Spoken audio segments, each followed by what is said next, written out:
Da Venezia alla terraferma. I genitori non mollano e dopo le 2 proteste del panino autogestito contro i rincari dei buoni pasto, il sistema elettronico e ora anche la presa di posizione di Ames, hanno dedicato un pesce d'aprile al sindaco Brugnaro. Per fare un promemoria, un pesce d'aprile al nostro sindaco.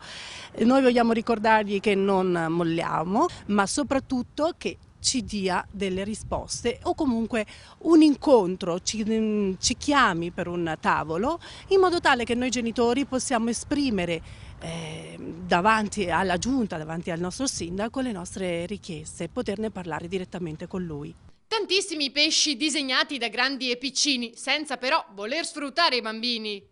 Abbiamo detto semplicemente che oggi era una giornata di festa, di colorare tutti insieme dei bei pesci per fare un bello scherzo.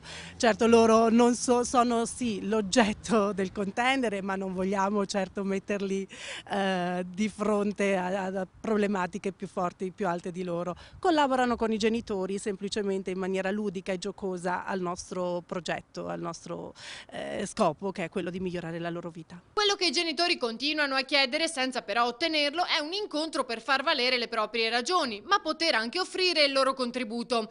Incontro che ancora non c'è stato. Vogliamo assolutamente mettere in chiaro questi punti che fortemente dall'inizio dell'anno, ormai quindi sono 7 mesi, stiamo chiedendo.